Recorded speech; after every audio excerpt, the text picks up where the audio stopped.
Bersekrer, you can find me speedrunning these games most times. And before we get started, I just want to show one thing. We are going to reset the save data to begin with. Now, technically this isn't part of the run, but I just want to show you, even though the only option we'll have in a moment is continue, this is a completely new file, new save and everything, and with all the lovely RNG that comes with. Just got to go through this very short intro section.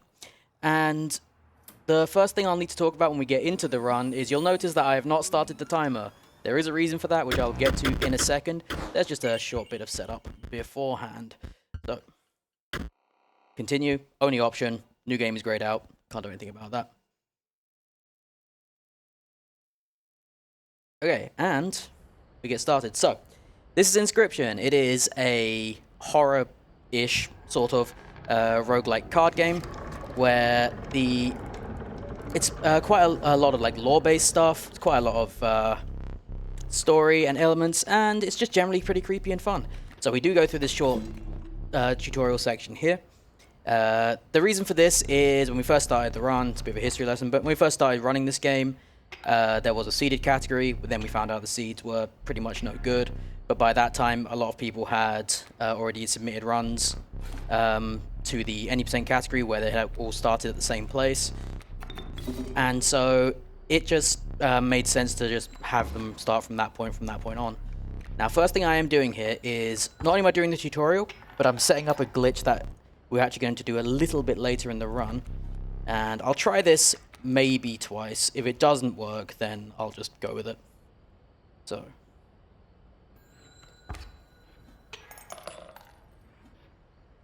And. Okay, I think I got it. Those 2 blood tokens in the bottom right is a good sign. Okay, so we'll be starting very, very soon in... Nope, no, we're not. That didn't work. Alright, we'll try it again. We'll try it one more time. Try it one more time, and if it doesn't work, it doesn't work. It's very hard to tell if that actually works at that point. Like I say, for the purposes of time, if it doesn't work, I'll just go on without it, but if it doesn't work, then loses maybe 30 seconds or something. Yeah, it's worth pointing out, this is a incredibly random game. Like, no matter what you do, you're going to get different sets of cards, you're going to get different sets of options. There's an element of deck building, so there's a lot that's going to be going on. And you have to have a lot of experience playing this game to kind of adapt to all that. Of course. And trying to do it very, very quickly. I always say that this game is not particularly difficult to speedrun. It's just really hard to do it fast because you're making a lot of decisions very quickly and trying to use various glitches very, very quickly. And you also may notice I'm able to click the progress button quite quickly. It's because in order to avoid things like repetitive strain injuries and whatnot, as a community we allow people to use joystick to convert clicks into a joystick movement into clicks. You see it in some other card games as well. I believe Slay the Spire does the same thing. Yeah. And so it just helps you grind out the game without actually doing damage to yourself. So that's how I'm able to mash so quickly. I can mash pretty much this fast on my own, but if I don't have to, I'm not going to. Yeah, the basic kind of mechanic that's going on here is the cards have like an attack value similar to something like Magic. If you've ever played that, that'll be in the bottom left. And then they also have a health value that's in the bottom right. Yeah, you'll learn pretty close to the end that the developer of this game, Daniel Mullins, he's a big fan of card games. Oops, not supposed to do that. Okay, I'll just I'll just go without it. Should be able to just hit continue here because yeah. Okay.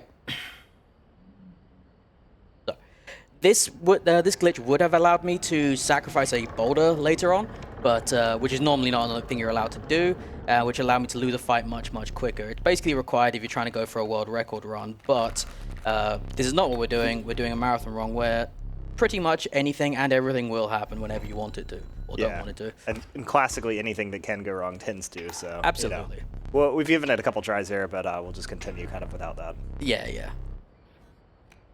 So, obviously getting through the tutorial is not the hardest part of the run, especially considering it hasn't actually... Hey, it is for me. I haven't actually started the run yet, of course, so... Yeah.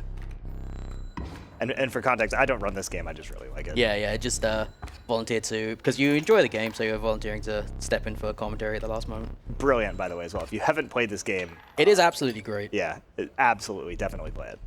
Okay, so we don't have to worry about the timer not working this time, so we'll go in 3, 2, 1, go. Woo.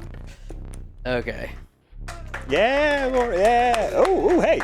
It's filling up behind us. Let's go. Yeah, so this early section of the game is kind of also a tutorial section, but less tutorial and more just scripted. Certain things happen, so it's mastery of the controls and whether or not you can move the mouse correctly and things like that, cursor placement and what have you. So normally we'd be able to sacrifice that boulder because the goal of what we want to do now is get through this fight as quickly as possible. So right now, normally we'd be able to sacrifice the boulder, it'd be out the way so we wouldn't have to worry about the wolf cub. It would turn into a wolf and then it would just kill us on this turn because everything would just be out of the way. We weren't able to set that glitch up, so now we have to go through an extra couple of turns and just lose as quickly as possible. As I say, that loses, that gains you anywhere between 10 and 30 seconds depending on how fast you do it. And now we are doing what are the puzzle elements of the game. These are always the same. I was going to ask, so this isn't random? Yeah. No. Most of these things aren't actually random. And just getting used to the setup here to move keys and stuff around. Okay.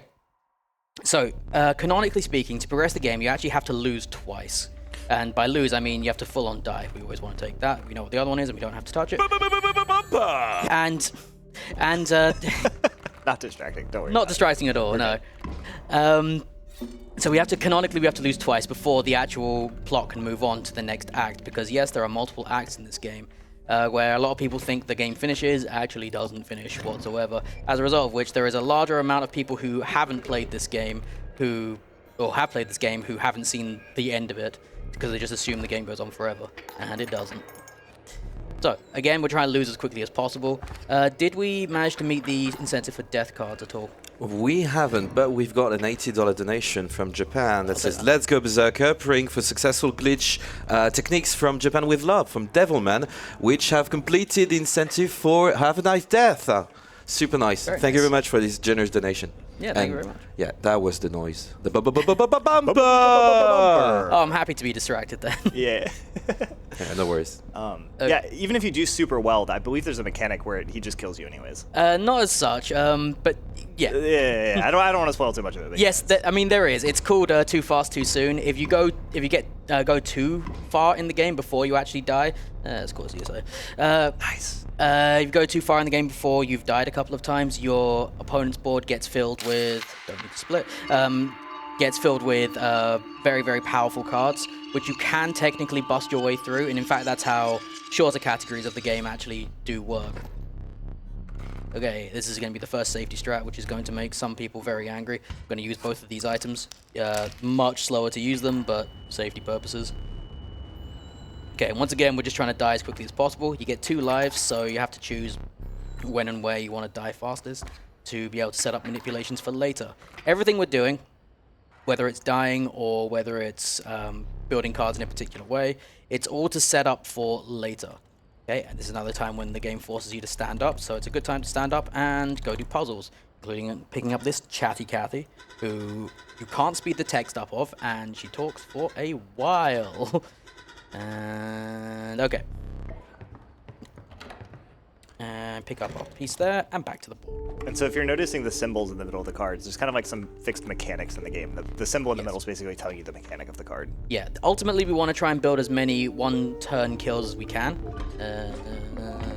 This is concerning. Okay, we're good. Okay, in order to get the manipulation we're setting up now, we need to get a particular item there, which is why it's a lot safer to actually use the items that you had on you so you can get new ones. We are currently going to be going for a thing that we call cockroach strat, which is making it so all of your squirrels have the unkillable card, the unkillable sigil. So we need to draw the cockroach, which we haven't done yet, but that's fine because it's actually the slowest fight you can get in the game. That's also not the cockroach. And that has to be because it's the last card. Okay, we play that, we sacrifice it. And now we let this guy kill us. Because we've sacrificed that, it's put it in the pool of available sigils that we can attach to our squirrel cards. Squirrels being the free cards that are just basically free to sacrifice whenever you need them. It was very concerning when I only got the bones of the last one because you can't play the game without those. Can't do the speedrun without them. Yeah, definitely trying to make you as nervous as possible. Yeah, this is technically the slower, but it is much safer, so it's probably a good thing I'm doing this particular strat. Okay. Take some pictures. Doesn't work, that's fine. He's like, hey, my camera, how'd you get that? Okay, now we're building the second card.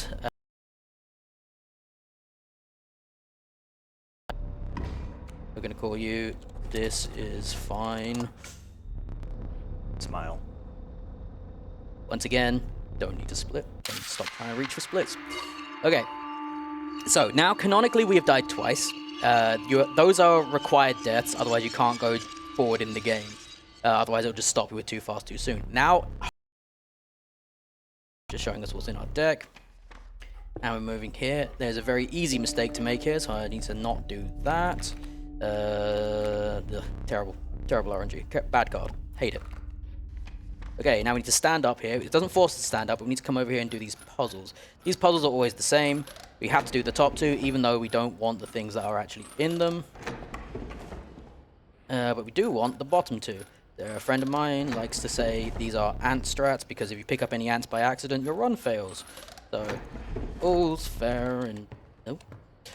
Helps if I am placed correctly on the controls. Okay, so now that we've picked up the pieces we need to from over there, we can change our totem with the head that we picked up. That combines with the symbol that we put in the pool in the previous death. And now all of our squirrels for the rest of the run will have the unkillable sigil on them. Or at least for the rest of the act, sorry. And as a result of that, if we want to play multiple cards, we get the quick squirrel back, and we can do that. This is unfortunately quite slow RNG here. We should be able to win in 2 turns though. Grandfur blocks that again because of the sigils. And... oh, sorry, 3 turns. My mistake. You get to see a couple more of the mechanics. You know, like there's a flying mechanic and Yes. how those cards interact with one another and stuff like that. Oh, of course. I could have ended that 1 turn earlier if I'd used the pliers, but I'm trying to save them for later. Okay, once again, this is another card pickup based on the Raven Egg again. Okay, we can run with that, I suppose. 2 for 2. Yeah, there is some ideal cards that you can pick up in those sections, but yep, didn't get any of the good ones. So we'll live with it. Okay. So the idea for this first section is just try and smash through as quickly as possible. Unfortunately, things like Raven Egg are actually very, very slow, but we will work with whatever we've got. The card that he's actually using against me there is the one I actually wanted. So, just mocking me a little bit. It's because we want to see those sigils that he has in it. The bifurcated symbol is that the one with the 2 arrows side by side. Yeah, we're good. That because it turns a single forward attack into 2 sideways attacks, 2 diagonal attacks. And then if we can get that and then stick it to... it's fine. If we get that and we can stick it to a card with 3 or more power, then that's an instant 1-turn kill. So, that Black Go's the thing we wanted to see before, but that's okay. Yeah, the swipe mechanic in this section of the game is very strong. Yes, absolutely. And there's the chatty Cathy. She likes to talk every time she comes out, wasting our time. And there.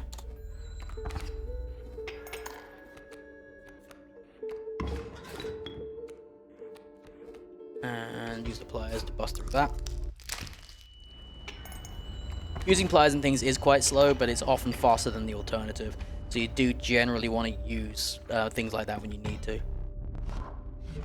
Although in an ideal RNG world, you don't need to. This guy is going to give you a bit of a jump scare. Surprise. And and then we move on to grab one more item, and then we move on to our first boss fight, where I'm going to see if I can get another glitch going, but see if that actually works out for us. Okay, this is in true DM fashion. He really commits to the bit, puts on a mask, and he starts doing a character. This is the Prospector fight. Okay, not do that. There is another quite difficult glitch you can do here, but for the sake of not making this fight impossible to win, I'm not going to go for it. Oh hey, another Raven Egg. My favorite. Yeah.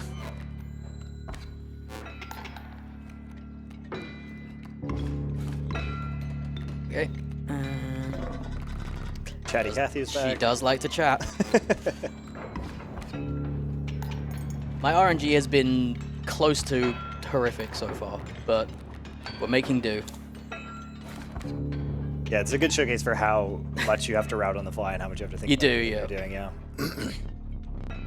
And this is the reason why it's actually pretty good to get the Cage Wolf in the first hand, because he breaks it open. Breaking that Cage Wolf is a required component of the run, but it's sometimes a little difficult to do.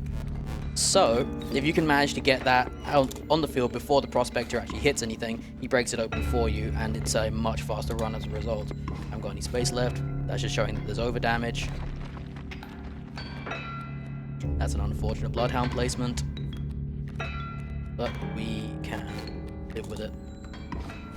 And as a result of that, now I actually have an additional wolf in my deck, which is going to make playing and winning fights quite a bit easier. And first boss is down. Nice. Not ideal RNG there. That fight can be a lot faster, but I'll take what we got. Okay. This is the child 13. Yep, that's the best choice of those. It's not a great choice if you're using the other strat. The other strat is called Black Goat strats, where instead of giving everything the power of a cockroach, you give them really expensive things, and you don't need the Child 13 card. Okay, this is a shop, and yes, we got ourselves a pronghorn. Very nice. It's always worth taking an extra second to actually look at your options there. Because now, we can now combine some sigils here, or combine some creatures onto sigils. We can take that, stick it to the wolf. Yeah, and so whatever card you put on the bottom will be applied to the top here. Is kind of the gimmick, and it mills your deck as well. Yes, you want to try and remove as much of the dross from your deck as possible. He also likes the chat, but unfortunately he's required for a setup later, so we can't get rid of him. Can I interject very quickly? Yes, please do. I got a $10 donation from Neither in a Bubble that says, "Let's go Berserker, hope you get a nice hat in Hacked 2. Proud of you to running it for a great cause with a heart." And yeah, I wanted to remind you that we have met the incentive for the Goobert art in Act 3. So, nice. Because I forgot to tell you before the run, I wanted to remind you now. Because it would be a shame if we don't do it, thanks to all of your generous donations. Yeah, thank you so much. Keep them coming. Absolutely. Okay, you don't actually pick up Goobert there, and if you do, people laugh at you. It's a completely useless item in Act 1. It just slows you down. Because we do love... Oh, oops. I actually remember how the strat works. We do love some Goobert, but unfortunately he's not the most useful character in the game, which is why we're taking time to appreciate his art later on. So thank you very much for that.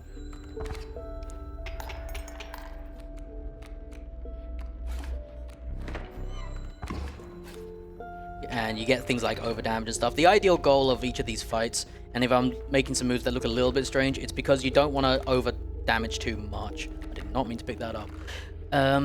You don't want to over damage too much. If you do over damage too much, then you end up doing extra animations, which is a thing you generally want to avoid. Speaking of things we want to avoid, we're going to take you and we're going to take the literal stinky sigil off of you because the cockroach, and put it on the cockroach, because stink bug is very stinky just by her very nature, and she slows us down, which is even stinkier. Okay, I do a bit of that.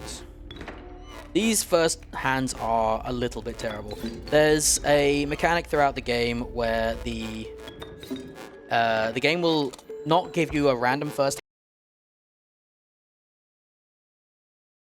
your deck up with nothing but stuff you actually want to play, then your first hand becomes very, very powerful. See, that's what you want to see in every single fight. Good. But unfortunately, it didn't give us that, so we're just gonna have to work with what we've got. If I remember correctly, the arrow means it like slides at the end of each round. It does, or each but turn, right? Ideally, you want to try and kill them before that happens. Gotcha. And there we get to see that bifurcate. So that's going to attack up left and up right. That's why he's positioned it between those two cards. Exactly. It turns a 3 damage card into a 6 damage card, which can turn a losing battle into a winning one very, very quickly. Okay. Even though I'd like to... sad. Even though I'd like to very much mill my deck a little bit more, we are going to go to the left again for safety purposes and try and grab some items. Okay. It's Pirates of the Caribbean time. Yes. Now we have the Angler, second boss fight of Act 1.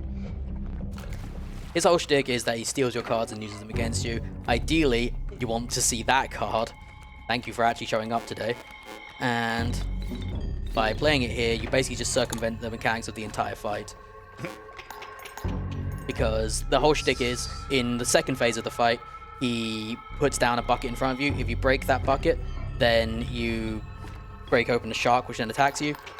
However, you can just go right around it with Bifurcated. So, And this is why the 3 damage card was so important. He needed 5 hits there, and getting 3 and 2 open slots just gets to 6. That was great. So, yep, boss 2 is down. Okay, that's a good card. Yep. Ouroboros is actually a very, very important card for Act 2, and if we're smart with it, we can actually do a thing to improve it even more in Act 2. In the first act, if you upgrade the Ouroboros by using its abilities, then you can actually keep it upgraded throughout the rest of the game. Okay, 2 pliers means I can actually bust through a fight with just 3 power. So the ideal is to upgrade it as much as possible in this first act, and because the game likes giving you a playable hand, it gave me everything I need to play this and go. That fight is done. That's it. That's the ideal situation Yeah. for every fight in the game. It's just if the RNG wants to be nice to you that day. Okay, Grizzly, bit expensive for this strat, but we'll roll with it. That's an unfortunate event coming up that I can't avoid. Okay, if you already have 3 items, he says, "Hey, that you've already got items," and just gives you a free card. The card itself is actually pretty good. It's just not particularly fast. Yeah. Okay, we want to see that Bifurcated Wolf again. Unlucky. It happens. Oh, good. Uh, Egg showing up again. Classic. Yep, classic egg move. Classic egg. The eggers in chat. Oh, should have sacrificed the Raven Egg. Whoops. Oh.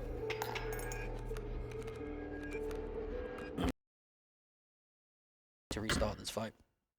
Yeah, it was heading someplace kind of weird. No, I can do it in turn 1. I just sacrificed the wrong thing. Should have sacrificed the egg instead and then used the pliers. It's fine. It happens. No harm done. Maybe we'll get lucky and get the wolf. Well, the seeding Or is it? It's already set. Isn't yeah, it? it's I actually forgot set. about that. There Yeah, is yeah. some weird situations where it can actually And I think work that's out a little differently. kind of to prevent you from milling to a degree. Yes, to a degree, yeah. Okay. We do that, and then we use both pliers. That's 5 damage overall because Pronghorn. Oops. Well, we used a squirrel by accident. And 5 damage, end the turn. Or 2 damage, end the turn, 5 damage. And we win. As I say, it's always better to use your items when you can, because there's always more items around the corner if you are aiming for that. To play a bit safer but slower, you do go for more items. We're not going to get jump scared this time, it's fine. You can recover. Oh, and yeah, I probably should have warned you at the beginning. There is some body horror aspects to this game. Every time I use those pliers, I am in fact pulling out my own teeth to put them on the scale. Yeah, it's a bit strange in that sense. Now we've got a doubly powerful Raven Egg. Yeah, this event allows you to combine things. It just wasn't a lot of point in me combining my wolves because we don't want too much over damage. Plus, I want to be able to keep as many wolves in one piece in my deck. There is times when you want to combine your wolves, but considering I've already got them powered up, oops, I actually can't play anything in this. That's really unfortunate. It will try its best to give you a playable. I can't play that either. Yeah. Wow. Okay. I might. Yeah, I lose this. I think Lose the that's fight. it. Unfortunately. That's fine. You do get No 2 worries. lives. Yeah. But yeah, wow, that was very unfortunate. He will snuff one of our 2 candles here. Yes. It's completely fine as long as you don't lose twice, and I won't lose again before the boss anyway because there's no more fights. There is, however, that. Grab this, and now I have to grab a plot important item after this event, and if I don't, then once again people will laugh at me because I've forgotten it many times before in the past, to the point where on my splits I've written the giant capital words, "Get the knife," because now we have to stand up, go over here, grab this statue which we freed earlier when we broke the caged wolf, pick up this dagger, and if you have problems with eye-related horror, then maybe don't watch this fight. Because, yeah, you will be using that knife to take out one of your own eyes.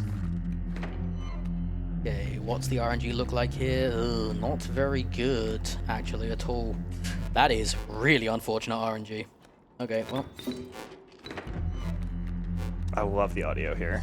The audio is great, but I don't think I can win this fight. Okay. Oh, that sucks. Because when that flips, that's still gonna get caught. Oh, okay.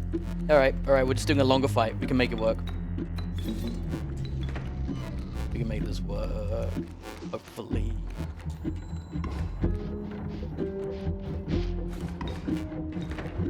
I do have backup saves if necessary, but hoping they won't be necessary. This fight is not meant to be this long, even slightly. Okay, we can actually work with that. So.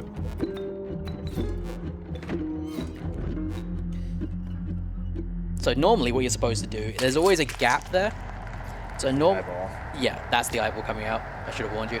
But yeah, normally there's supposed to be a gap there, which if you get a card with literally any amount of power whatsoever, you can hit in and then also use the knife to finish out the last 5. But because I had that Raven Egg with 0 power, which is why you really don't want the Raven Egg, I actually managed to lose out on that one.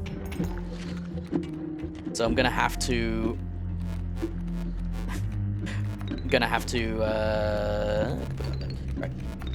improvise a little bit, which is not completely impossible. It's just not exactly what I wanted here. And this is really showcasing like how much has to go well to get a really good run. It's really unfortunate. Okay, we managed to make it to phase 2. Yeah. It's fine. Improvising. Wow.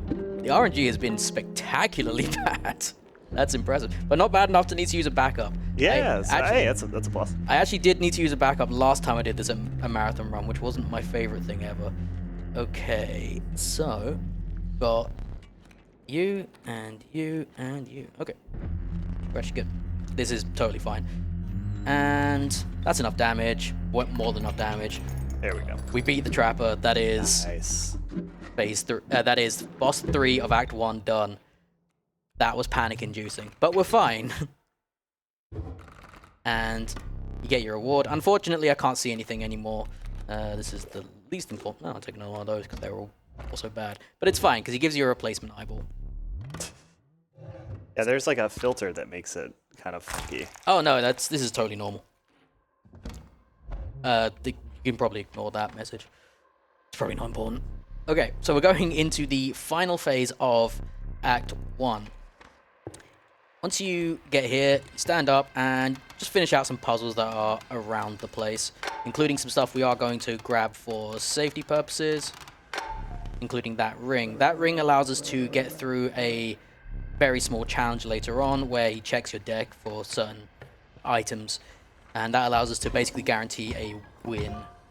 Okay, scissors, supplies, it's fine. Okay, those items are fine. We are going to be hoping for one more instance of RNG. There's a small run-up section here, but if you mash fast enough, you don't need to do it because the game is already loaded in even when the screen's black like that. So we managed to get here very, very quickly. So we are testing the deck. We want to see what's in the deck here, and because we got a ring, we picked up the ring now. He says, hey, you've got a ring, you win. We're looking for 2 boons in particular. Not that one, not that one, also not that one. That's very unfortunate. Okay, rare, pelt, or that. We'll go for rare because we picked up those pack rats, so we should be. There's the pelt, of course. Okay, we got no boons. That's fantastic. All right. Worst case scenario, I can reset the RNG on, not the RNG. I can reset and do those boons again because I know I can get a pelt from the second one. You have no idea how very unlikely that was, by the way. That was extremely uncommon to happen. The RNG just has it out for me today. Okay. I think I have an untimely donation, Stan. Yeah, please do. It's from Cariola, $10, that says, let's go Berserker, he's hoping for all the bonds, which I assume are... Yeah, I got none. Yeah, so. well, thank you anyway for that donation. Yeah, thank you very much. And it went to the Zorch target, so the incentive. Okay. We are $55 away. Keep them coming. Well, I also didn't manage to do a setup. Normally, you're supposed to do a setup where you give the Stoat the Touch of Death sigil. I didn't manage to find one of those in the run, so I didn't manage to do that setup. Normally, this fight is quite a bit easier because you can ignore that guy. And 1, 2, 3, 4. Yep. At the very least, I can bust through round 1. But with no touch of death setup and no boons. This is this could go places. Not good places. And that's not really what we want to see either. Okay. It's okay though. We have scissors. That's something. We can still do the damage we need. Okay, this next part is going to be interesting. Because at this point he says, the moon's very dramatic, but doesn't help me much until... Oh great, I'm fighting the moon. Now normally this is quite a funny situation where you get a touch of death card and just boop it and it dies. I'm not able to do that right now, so we'll see what happens. That's not a helpful item. You can see on the right there, it has 40 health. Yeah, it's a very big card. You're supposed to be able to just outright kill it, but yep, that's not overly helpful right now. And that item is also not overly helpful because he can block flying things. So I'm just sort of hoping I get a card that's usable before my luck runs out. Before he gets so ahead of me that I can't summon anything. That is summonable, at least. I just don't have the resources for it. Oh yeah, he also sucks squirrels into his orbit, which is very funny. Okay, I need one more squirrel. Oh, we have 1,000 squirrels and 1 bear.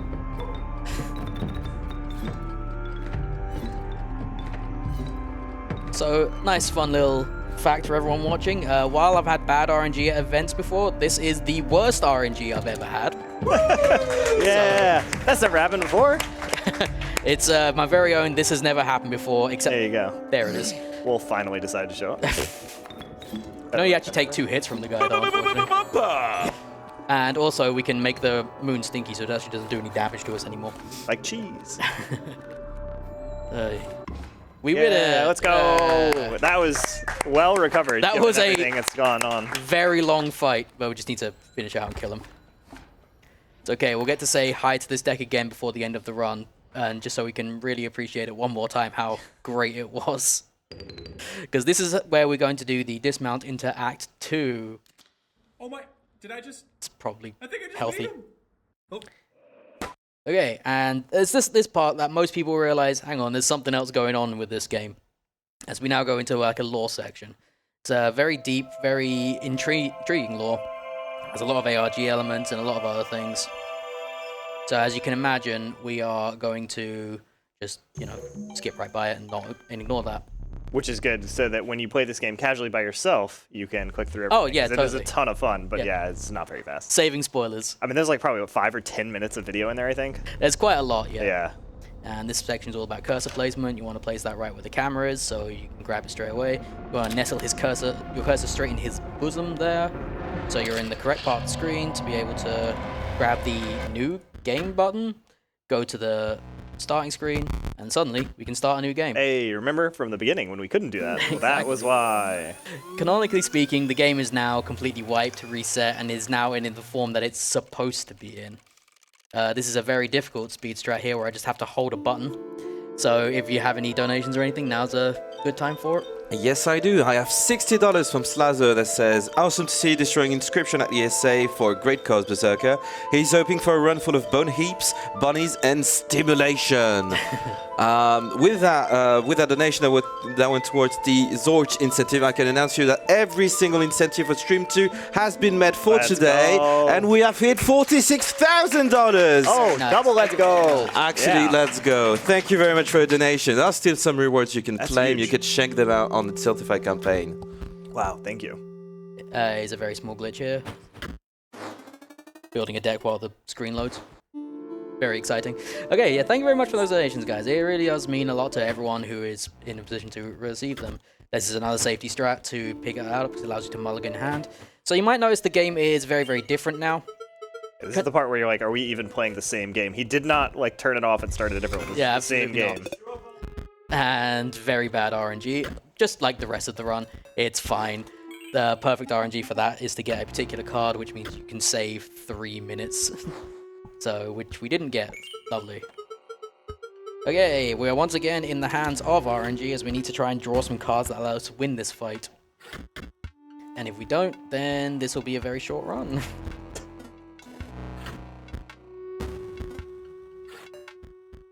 Mostly we're just trying to defend ourselves as much as possible. The goal here is to get rid of this Bonehound. He always jumps in front of whatever we play, so you want to try and kill him as quickly as you can, while also not taking too much damage. The overall goal of this fight, this particular fight, is to do 4 over damage.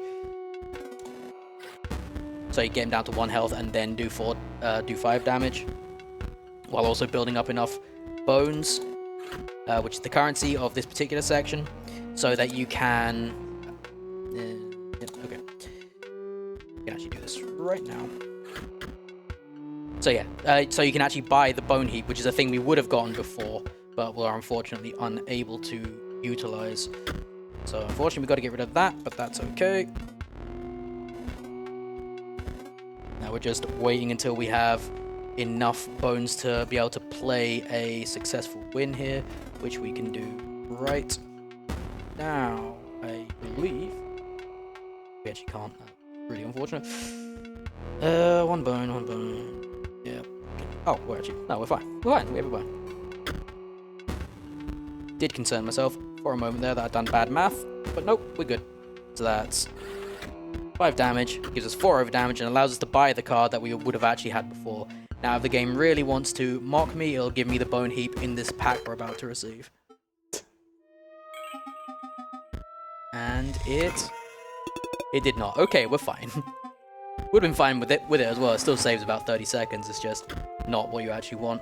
Okay, so the goal of this act for speedrunners is more like a puzzle than it is playing the same game as before, because you want to try and figure out how to get through this act as quickly as possible.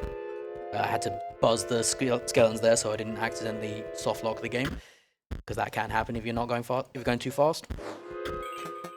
So you have to do things in a very strange order, which isn't necessarily the order you'd expect to have to do them in.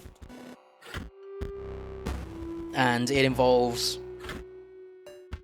just trying to get yourself a very powerful card, which can then give you enough money to be able to fund the rest of the run. And that's not the cards that I want. We do need to defend against that, and if we don't, we will die. It's fine, we still have the things for that. Now we're actually, that's what we're looking for. Okay, because every time those are on the field, you get, every turn, you get 1 bone. You need enough bones to be able to use the bone heap that we just purchased to turn it into power and then do a massive amount of over damage. You also have to be very careful to either not die and also not kill them before you get to that round, so you really need to keep an eye on your health. Okay, there we go. If they don't, sometimes these can just not show up and it ruins your entire run. It's very likely that they will show up, especially because we make a point of padding the deck, so give you enough turns for them to show up. But if they just don't want to, over the last like 3 or 4 cards in the deck, you're done. And it's very unfortunate when you're on a good run and that happens. Okay, no more damage to him. So I believe the goal of this section, we're kind of trying to run around and collect a handful of items to kind of progress through. I think you hinted at this kind of puzzle, right? Yes, pretty much. And that is actually all we needed. It's just telling us how to use activate abilities.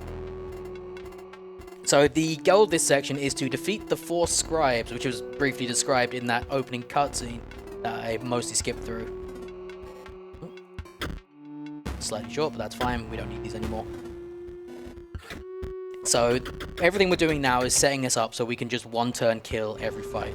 That is, until a little bit later, that is the goal. We need exactly 19 over damage, so... is it going to get the bone heap here? No, we still didn't. Okay, that's fine. It didn't give us what we wanted, but it also didn't mock us afterwards. So we can actually, strangely, leave this area now. You think once you're in the area, it's faster to just finish it. It's not, and that's because of the setup we're about to do, including a couple of puzzle elements, which may seem familiar from the first act. Was that the same code? That was the same code, Ah, yes. Throwback. I never noticed that. So we want Ouroboros, which we did pick up in the first act, but we were unable to power it up, which is fine. The regular setup powers it up in Act 2 anyway. But if we'd been able to power it up in Act 1, it would have kept its power up. and that would have meant that this part of Act 2 would have been a lot faster. But it's okay. Most runs don't manage to do that. Oops. Do that. Do that. And now we're building our deck in a very strange looking way. Our deck is now entirely 0 cost cards plus 1 Ouroboros card. The Ouroboros gets more powerful every time it dies. So you can power that thing up to a, eventually it'll be a 5/5. Yep, that's a good start. And there's a very specific setup that we have for it, including killing it now on purpose, and then passing a few turns. And once you do that, it becomes a 1-turn kill, which is exactly what we want. So, yeah, one more. Okay. So, we're not going to put it up to the 5/5 just yet. Do that. We do that. And that's the 4 damage we have left over, because we are going to power up one more time in a following required fight. And these cards can no longer give us bone heaps, so it's okay. We don't have to worry about the mockery just yet. So at this point, you're taking pictures from around the place to prove that you've accomplished various goals. So that particular last one, we took a picture of a dog to show that we've seen a dog. And this one, we've taken a picture of a fish to prove we've seen a fish. It's very deep lore stuff over here. Okay, this is the fight where we finish powering up, well, not finish, but mostly power up the, yep, we're good. The Ouroboros for this continuing section, where we do 3 damage, we purposely let him hit us, and then we play this last skeleton, because that flips over, to do the remaining 4 damage. And of course, we want to always avoid doing over damage, and if you do the right setup, you will avoid doing over damage in this section, because over damage is slow. There's a couple of things we don't like in this game. One of them is rabbits. If you do like rabbits, it's probably now a good time to look away, because we're just going to push this roundabout there. Probably don't need to worry about that. That guy needed to. And so now we've proven that we've seen a rabbit. We will go over to what was the trader and is now the trapper, because he sees that you've done that to a rabbit, and he's like, oh, I smell a rabbit, and fights you. They do know what we've done, unfortunately. Okay, this is actually the reason you pick up the clover. This is a terrible hand. You actually need at least 1 skeleton in it, because for the longest time, I did not power up the Ouroboros, unfortunately. Okay, this is going to be a slightly longer fight than I had intended, but that's okay. And we're actually going to do some over damage because, yeah, I did that wrong. And it's fine. Okay. So I'm resetting that fight because I can do it a little bit better. This is a very big choke point for new players, because your shop has now just turned into a guy. And if we... Yeah, okay.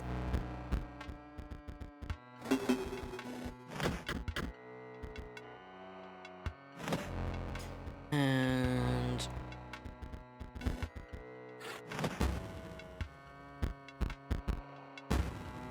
So unfortunately this fight is going to take a bit longer because I messed it up a little bit.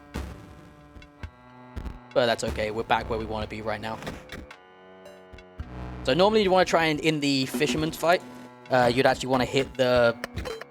You want to hit the Ouroboros and power it up to a 4/4. So that way now, every fight from now on would be a... the ideal hand would be Ouroboros plus a skeleton to get 5 damage out. The way you draw cards in this game, as I said earlier, isn't exactly random. It will always try to give you a playable hand, which in real terms, so not a playable hand, in real terms, will mean that if your card deck is filled with nothing but 0 cost stuff plus the Ouroboros, you will always draw the Ouroboros plus a collection of 0 cost cards. Until we get this to a 5/5, we actually want it to just be 4/4. That way we can avoid over damage, because there is a required death for this creature later on. This is actually the faster RNG for the fight, not including the notwithstanding the mulligan I had to take. And I did 1 extra over damage by accident because I didn't actually need to play that skeleton. That's okay though, because that is actually the first boss of Act 2 down. Nice. These fights are very, very scripted, and they are very, very... oh, glitch coming up. They're very, very scripted, and they're very, very... They have the exact same strats every time. Okay, we do a quit out here. Intentional quit out. You actually avoid some conversation. Don't accidentally go to a new game. Don't do that. You ignore a cutscene when you do that. Not a lot, not a big save, but it is a save. And now we come back and actually finish Grimora's section over here. Which, in real terms, because we had to use backup strats, means we only have one fight. Normally, you'd have to do 2 fights. Okay, we got a skeleton. We're happy. Play you there. And fight is down. So we've got one puzzle section coming up, which is going to involve one potential skip. There is a chance to skip Grimora's dialogue in this next upcoming section. I'll go try to do it, but if I don't do it, it doesn't lose you that much time. It's all down to timing. If you can time your menu presses at the correct times, which you'll see a lot of later, then you will... And these are always the same, by the way. I'm just going a bit slow to make sure I click the right ones. If you time your button presses properly, then you can actually get away with a lot of stuff in this game. Like, a lot of stuff. And I managed to do it. I just skip over a bunch of dialogue. Nice. Okay, we got what we wanted there, so... Play you there, and we don't go straight for the one-turn kill because we have to get rid of the Bonehound. Turn 1 to turn 1. Brutal. There is a bad word coming up, so I do apologize. You must shield your ears. Because this is the scripted death I talked about. Oh, fuck. It hurts me every time. And now, we've got a 5/5 Ouroboros, meaning that we have a turn 1 kill in our opening hand. We no longer want to see skeletons be drawn. We only want to see squirrels because they are faster, very slightly. And that's boss 2 down. Nice. We have the setup for the rest of the round here. Let me try and get a very funky looking glitch going here.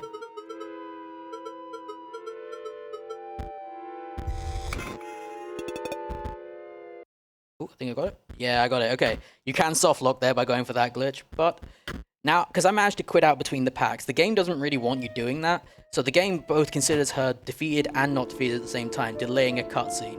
So she is defeated by game standards. But you'll see a very strange thing happen later on as a result of that.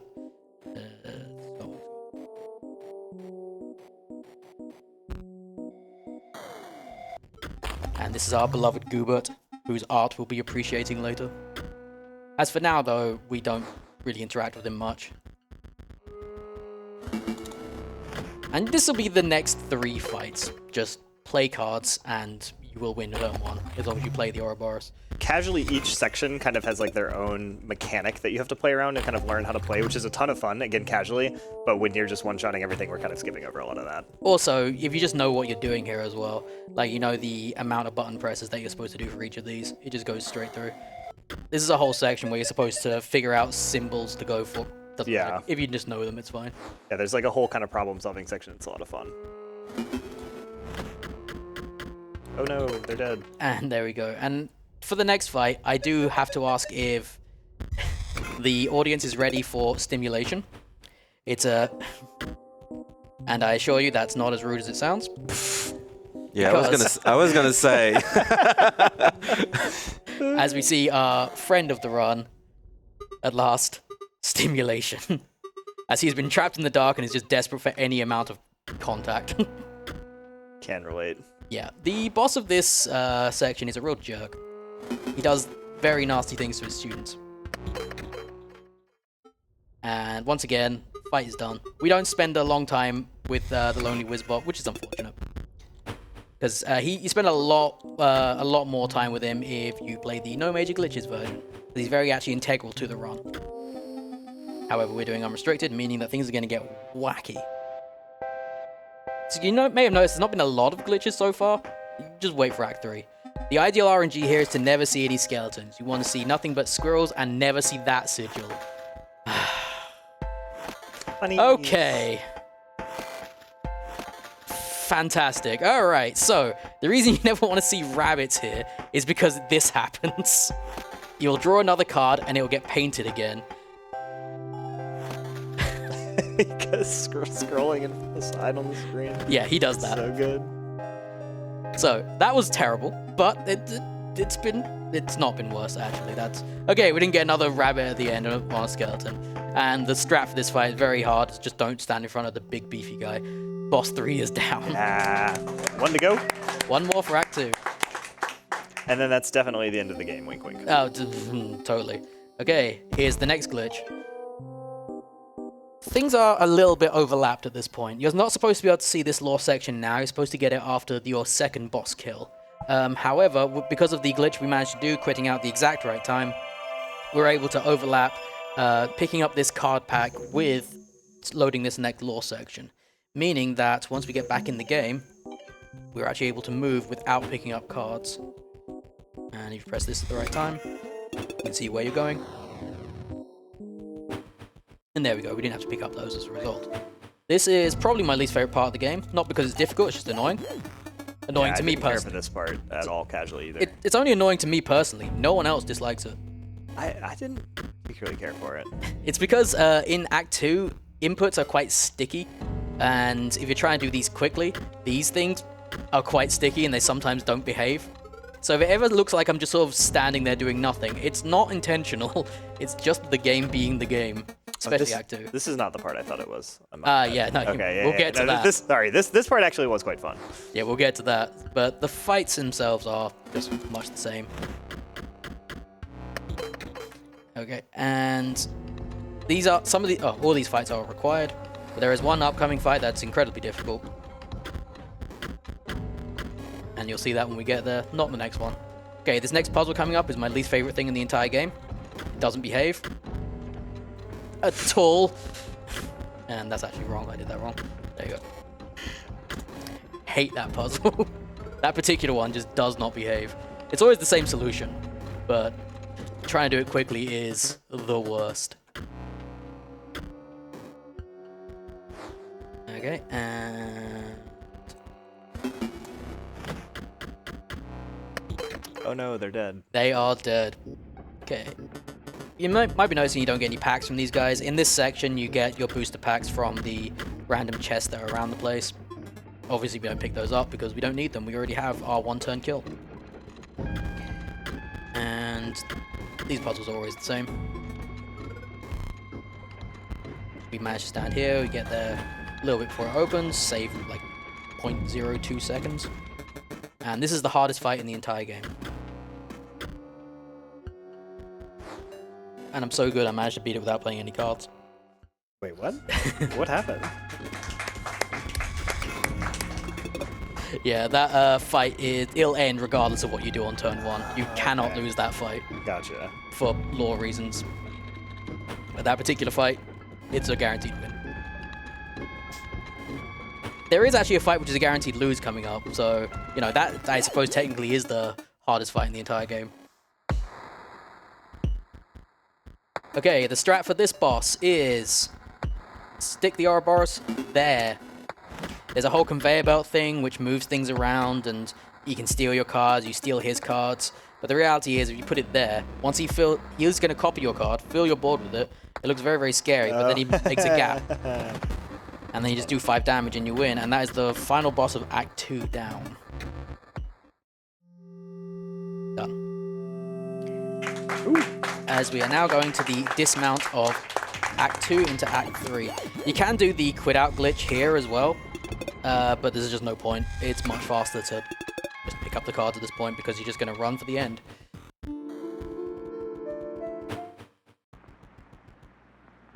And there's a cutscene section here where you can talk to any one of them, but PO3 always butts in. So it's just quicker just to go straight to him. And now the actual hardest fight in the game. I can't believe I lose that fight every time. Ugh. Rough. It's a required lose. You go to Act 3 when you lose that fight. Maybe a bit of a volume warning for headphone users here. Crank it. It's beautiful. It's reminiscent of mid-2000s internet. The dial-up noise.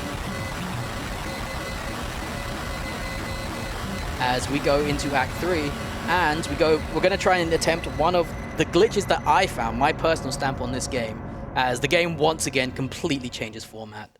If you move in a very specific way here, you can progress one whole screen without and skip over one line of dialogue. in real terms, you still have to stop and listen to the dialogue, so you save a massive 0.3 seconds.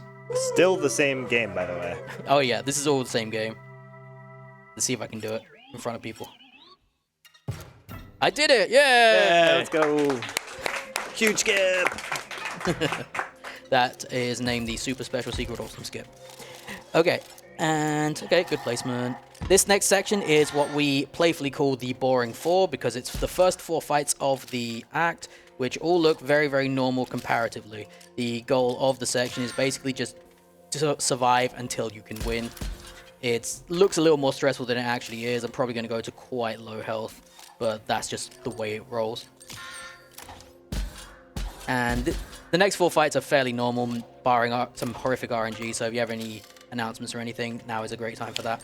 Yes, I do. I want to remind everybody that you can claim shirts on the Tiltify campaign. You can input exclamation mark donate, exclamation card. Yeah, seeing all these cards just trip me up. There's the Goosebird shirt, not the Goobert one. You can claim for $40, and the ESA Winter 2024 shirt that you can claim.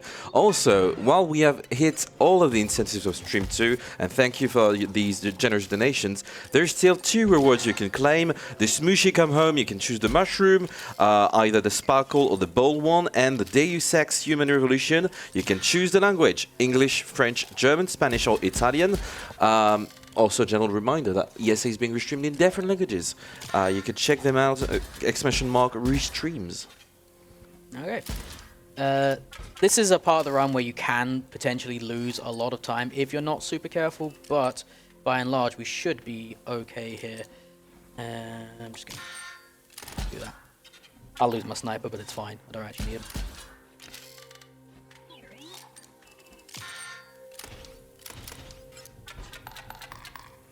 Okay. You also want to avoid overdamage here as much as you can, but it might look like I'm about to lose, but I'm not. So I did that to avoid overdamage, totally. Because, you know, the other thing, the run hates is, well, one thing is rabbits, the other thing is capitalism. You don't want to gain any money in this round. It's very slow. It's a slightly less creepy currency than the first act. It's just dollars in this round. Yeah, instead of teeth. Okay, there is RNG here which can speed things up, and I didn't get it. It's just if that guy turns up around behind the one that you played before. Other than that, it's nothing particularly special. I just now realized that the cards are floppy disks. Oh yeah, they are. Wow. And that's exactly 5 damage. Nice. Over.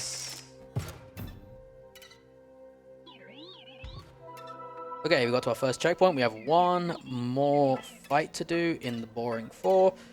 Includes a bunch of chatting. We get to go around this fight because there's a little side path here. And last fight. This is pretty much the fight that's hardest to beat, but it's also not that difficult if you know what you're doing. The first couple of moves are always exactly the same. Empty vessel into energy bot. And if you do the energy bot, you have to do the energy bot first, because if you don't have enough energy and you'll probably lose. Otherwise, we are fine. That's not the best RNG, but we'll live with what we can. Yeah, that could be better, but it's fine. Oops. Now we don't.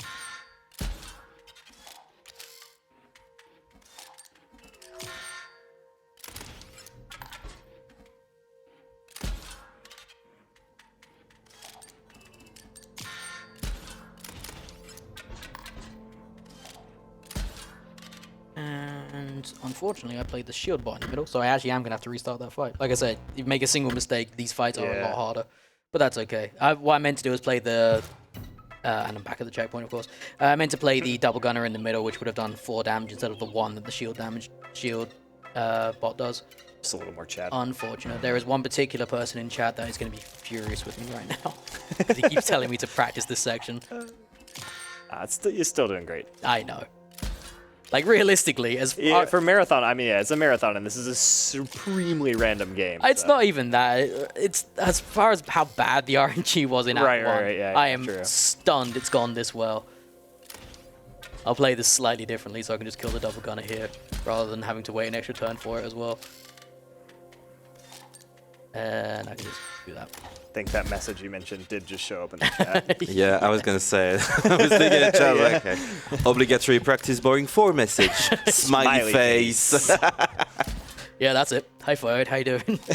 Yep. Hey, we win. And I got some over damage there, so we unfortunately saw some very slow capitalism. Okay, and at this point, everything stops breaking. Dang technology. And we are forced to stand up once again to do some puzzles. There's slightly less puzzles in this round, but there is some. And we got to prove, since we're going fast, we're not a task. And It's a captcha. yep. It's very important to prove that you are not a robot. Grab this battery and sit back down and carry on. Oh, sorry.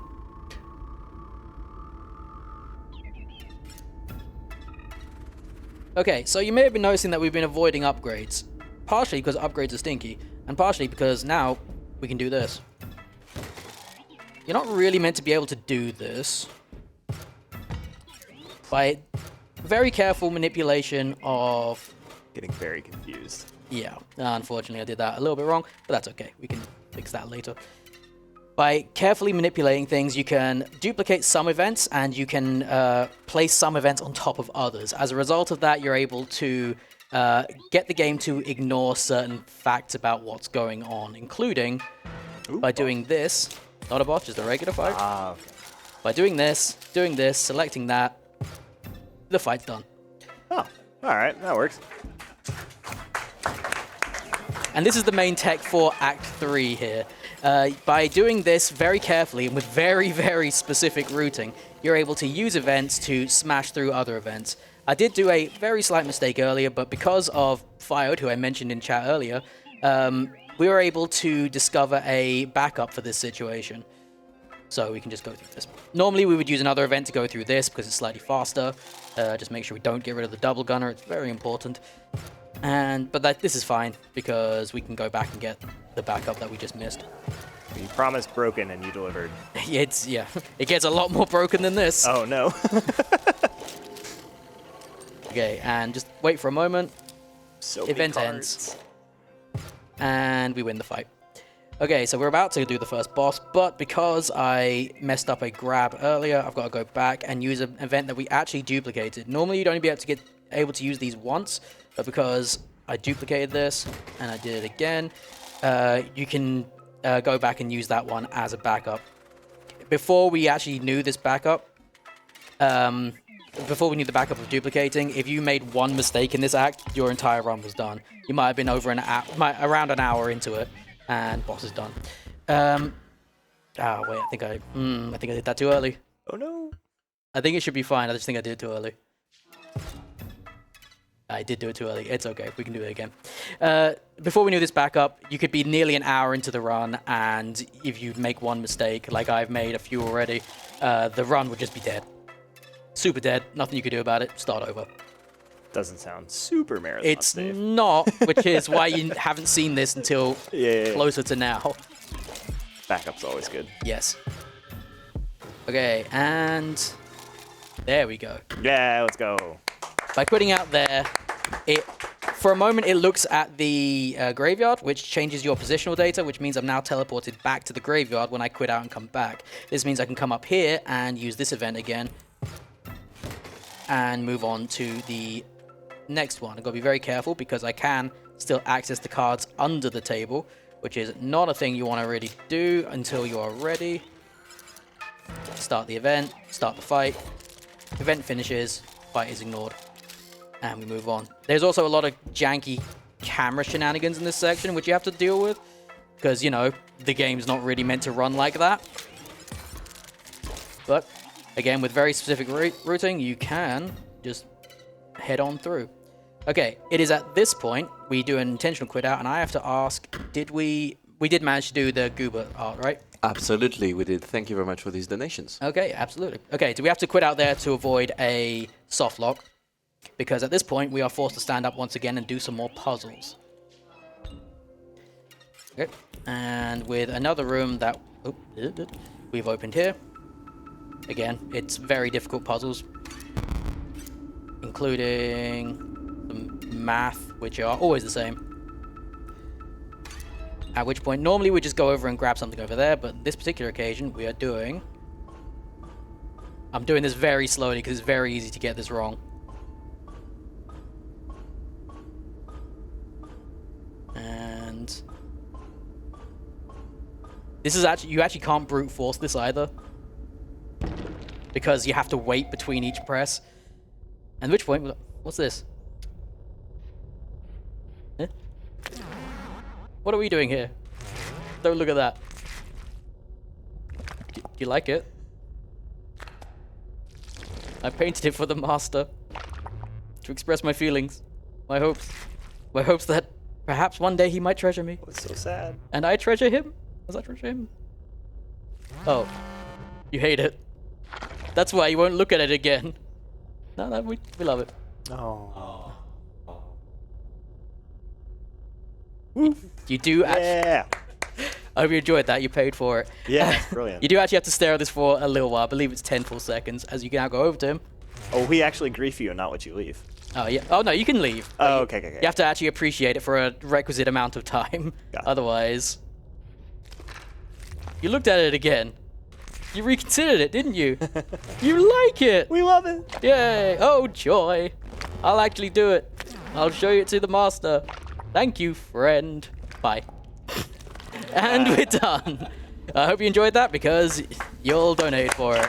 That was brilliant. Thank you so much. Okay. And now back to the super serious part, which is now the actual hardest part of the whole run. Because things get weird. Like, I know they've been pretty weird before, but they get even weirder now. Okay, we want to go bust through that as quickly as possible. Go down here. Grab this. Put that in the thing. Go up and over here. Start that event. Move over 3 screens. Go to the fight. As the fight starts, we want to spam on the hammer here and then hit that vessel. That's an important move. If you don't manage to get that, this whole section becomes a lot harder. As we now move down one, grab this. Is it the correct event? It is not. We need a specific event, so we need to put this one in. And at the same time, we're going to start a habit of playing the fights behind the events that are going off. This is not the first time, or well, it's the first time, but it's not the last time we'll be doing that. And it becomes very awkward, very quickly, if you don't do things in the correct timing. Sometimes the camera gets stuck, you just have to shake it loose. Oh, you do not want both of them, just the one. That'll do. By and large, it doesn't generally matter which events you use in which order here, but there are some which are better than others. Probably would have been better for me to use the other one, but that one's totally fine. Now we need to head... do we need to head back? No, we need to... Sorry, got a bit lost. We need to go over this way, start that fight. And... Come on. Come on. I know you don't like... There we go. There we go. That's perfectly fine. Sometimes it doesn't like giving up the things that we're trying to get it to do.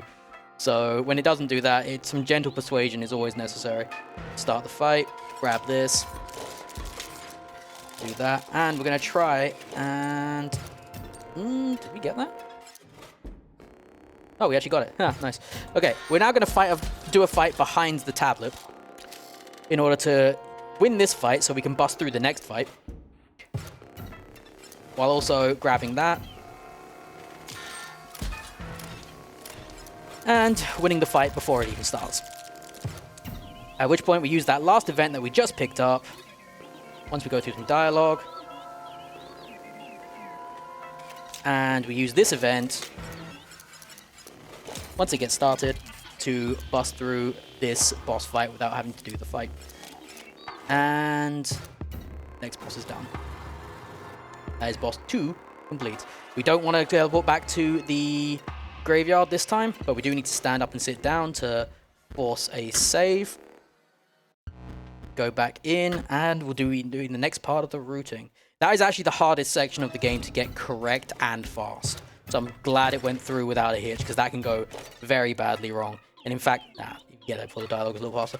I actually got a PB for this game on Sunday, which is my last practice before before coming to this event, and that part really screwed up. So I'm very happy it went correctly in front of all of you. Yeah, I mean, that was absolutely insane.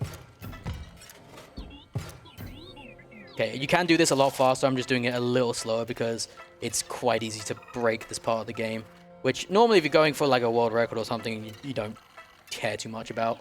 But right now, I just want to make sure I can finish this run.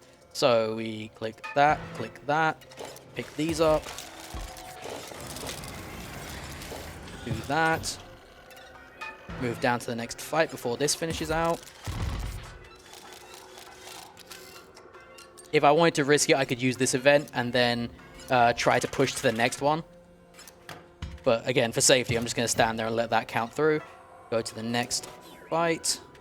And grab you. Trade you.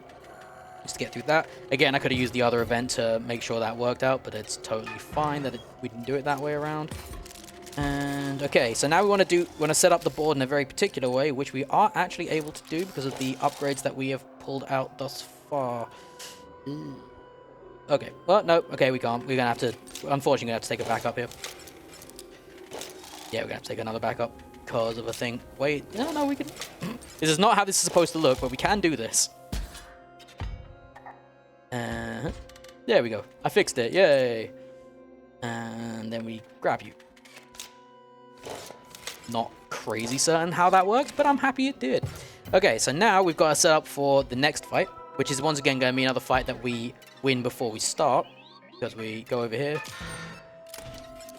As the fight's loading in, we do the 6 damage of the double gunner that we just set up there, and we win the fight before it starts. Got to grab this for story progression purposes. And we managed to get that as well. It's going to be a lot of camera shenanigans here, which is going to look a little strange. And by quitting out after the Beastmaster, I forget what it's called, Photographer, yeah. In the first section, we managed to delay this like we did in Act 2. Unfortunately, we have to do it now, because if we avoid it entirely, the game soft locks. So we go through here. Once again, skip that, activate the event, move to the next fight. Animation of the event is very slightly long enough. Third boss down. Nice. Woo! Okay. Once again, we don't want to quit out because we don't want to be back at the graveyard. We want to grab this event, and if we are quick enough, we can move over there before the dialogue happens. Oh, sorry, before an animation happens, not dialogue. We come up here, and we do what is probably one of my favorite parts of this run. Not that. Okay, so same thing as before, picking up events in such a way that allows us to move around the game at the same time. We now pick up an event we can't see, and we're now racing against the clock here as this event goes off automatically. We want to try and get into this fight as soon as possible. Activate this event, and not activate that event. That's fine. And then activate that onto the confirm screen before we go over here. We have to pick this card up. Not a lot we can do about it. Normally be able to use another event to bust through it, but not a lot we can do for this one, unfortunately. Go up this, hit confirm at the same time as hitting that satellite dish to activate the next section. Use that event, go through into this event, and that allows us to bust through that event without having to trade a card for it. Go into this fight and complete this event to get through here. Duplicate this one more. This time, again, we use this card to bust through this fight using the fight skip glitch.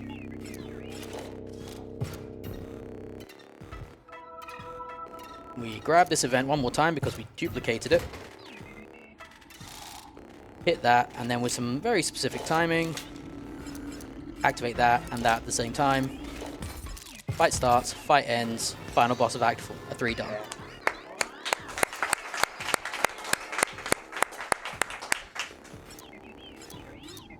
Okay, if I had been a bit quicker there, I could have... Can I have my controls back, please? Nope, no I can't. Okay, I might need to force quit the game here, because the game broke a little bit. Nope, we're good. We're good. We're fine. Totally Scary. fine. Ooh.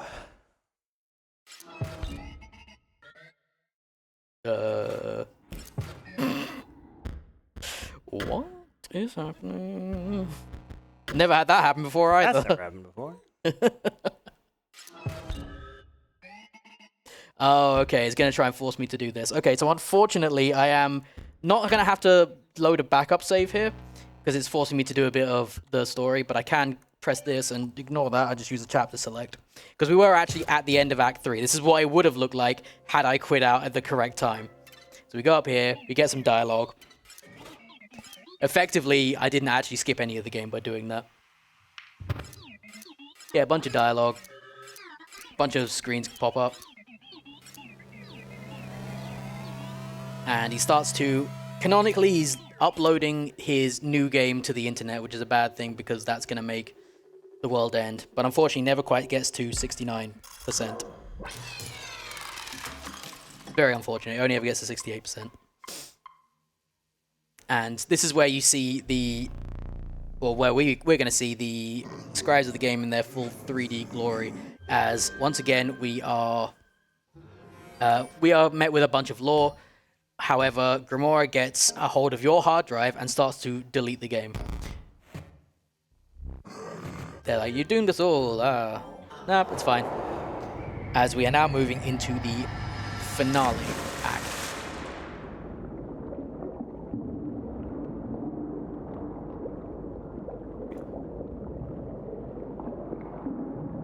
And as this part goes through, we're once again deleting the whole game, canonically speaking, and we're going to start off the end of the game, which a lot of people haven't actually seen because they got stuck on Act 1.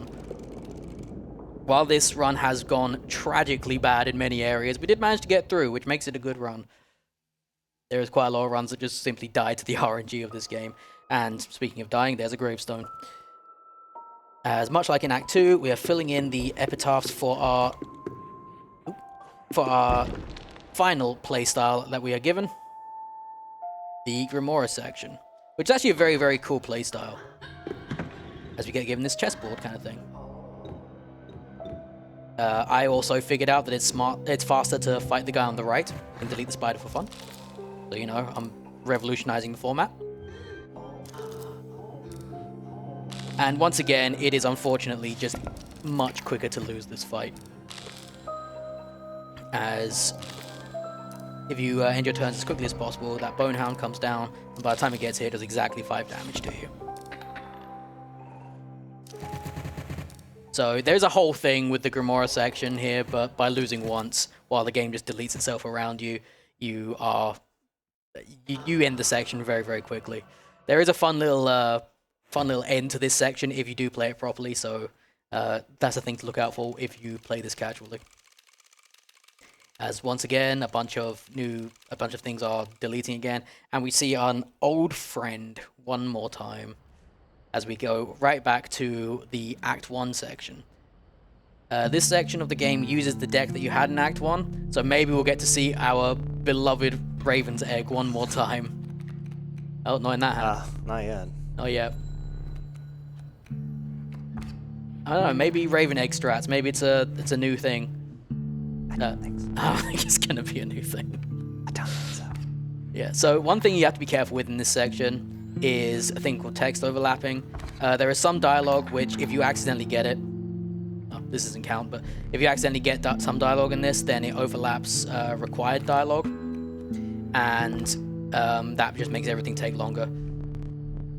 Still no Raven Egg. Guess we can't win the game without it. Dang. Oh, I think this is actually just a random deck because, yeah, okay, I think it's just a random deck because I used the chapter select. Unfortunate. We're not going to see a fancy Raven Egg because I definitely didn't put a Rattler or a Turkey Vulture in there. Some of the worst cards in the game. Oh, hey, it's an upgraded Black Goat. What is this deck? And a mole. Monty Mole. The Mario enjoyers. Okay, and with that, we have finished this section. Everything starts to delete properly. Now, this next section, there's another run-up section, like there was in Act 1 when you were going to get the boons from him. Normally, you'd be able to just mash forward and get through it, but because you guys paid for the incentive of appreciating Goobert's art, there's one little Easter egg in here which quite a lot of people missed on their first run-through. I certainly did.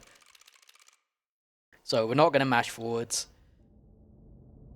Oh, I don't get it. Ah, it's a shame. We don't get it because Chapter selecting. of the chapter select Yeah. again. That's unfortunate. Normally there is a the painting is off to one side, and it's in the section with like it's Magnificus' section. That must mean he loves it. No, he's whited Goober out of the painting, so it's just a painting of him now. It's really unfortunate that you missed that because of the chapter select I had to do earlier. This run was a mess, but it was very, very fun. It was a ton of fun. And Now- having never seen it before, it's crazy. Yes, it's quite a technical run. It's not as hard as it looks, but don't worry about that. It's not copyright infringement. At least it's not called a dual disc. Okay. Yeah. This is a very fun run. I guarantee that being able to do it is a lot easier than it looks, but doing it fast is the hard part. Unfortunately, we are now at a section of the game which is 6 minutes long, and there is literally nothing you can do to speed this section up. We've tried, and if anyone else can find a way, we would love you forever. So this is a good part for me to do shout-outs at the very least, so because the run ends not too long after this. Thank you very much for watching this absolute mess of a run. Thank you, ESA, for having me. It's been a blast. I'll definitely be back if they'll have me. If you are interested in running this, we have Discord, which you can find on the speedrun.com page. Personally, I am also on a podcast for if you're a manga enjoyer, or not, as the case may be. We are on a podcast called the Trash Manga Friends. We review one manga every episode, and whether or not it's worth buying, and the various things that come along with the modern and sometimes older manga scene. This has been great fun. And yeah, that's pretty much all the shout-outs I have, and we still have several minutes left. So, do Where we can have people any find announcements? you if they want to see more of you? That's true. Twitch.tv/Bersekrer, Bersekrer. I stream this and a bunch of other stuff very frequently. But if we have any more announcements or last donations or anything, now's a good time for it, or else I'm just going to have to fill the dead air. No, that's all right. Thank you very much. Well, it was a fun run. You got a bit tricked by RNG, but it was a mess, but it was great, honestly. I know that a lot of people just came by just like, oh, I didn't know Inscryption had a speedrun. Now they discovered, well, Yu-Gi-Oh! Or whatever. No copyright infringement, of course. Anyway, we are raising funds for Make-A-Wish, and you can find the link on the stream right now. You just use your mouse, you scroll under it, it just says donate here. You can claim some rewards if you do a donation. There is not a Goo Butcher, but a Goosebud shirt that you can claim. Yeah, that's a horrible pun. I'm very sorry for that. But I did get tripped on with that. I saw that. I heard an audible groan from someone back there. Yeah, I'm used to it. But when I saw the incentives, and I was like, oh, there's a Goosebud incentive in the game. No, it's a Goosebud. Anyway.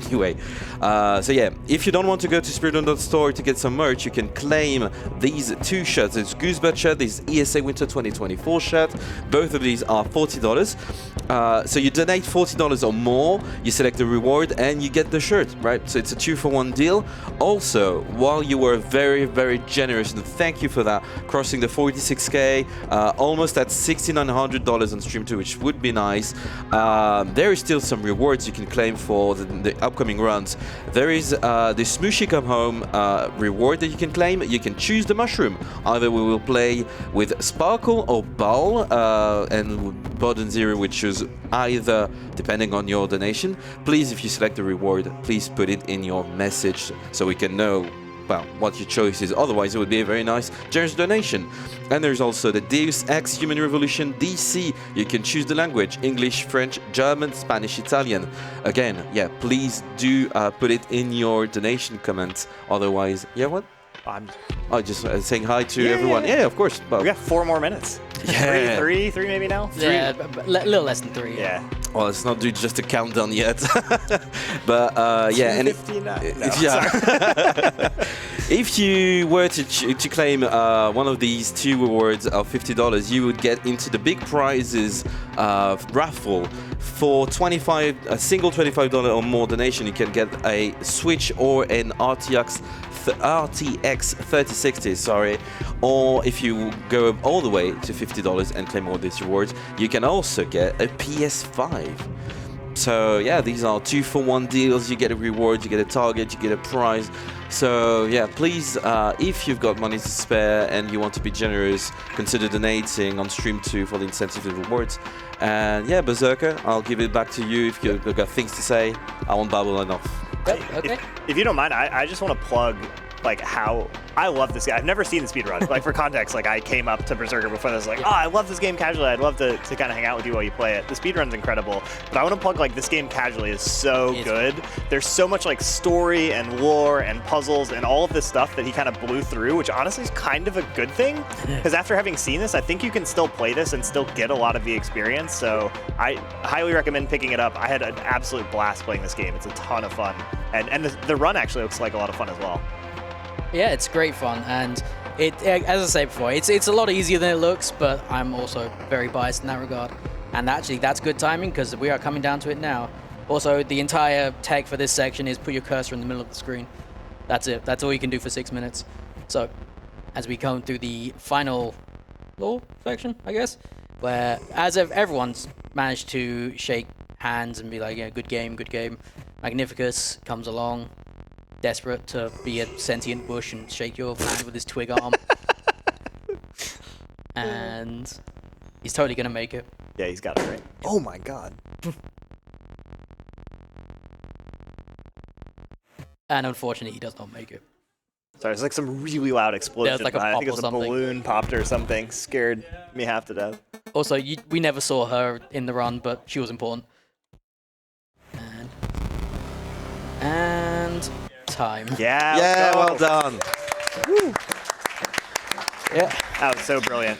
Another bit of a volume warning here, but thank you very much for having me. I'd already done my shout-outs. Went a little bit overestimate, but you know what? That's half the fun of a live marathon. Oh my god, it's so loud. It's very loud. So thank you very much for having me. I'll let you go now. Well, thank you very much, Berserker. And yeah, we will go into a bit of intermission. And I want to say to everybody, I'm sorry, it was a birthday balloon that popped. It scared the crap out of everyone in the room, but no worries, everything is fine. And yeah, we'll see you just later, just afterwards, after a small intermission for some... the game I don't remember, I'm sorry, it's run by Shigan. What's the name? Have a nice death. Yeah, thank you very much. See you soon.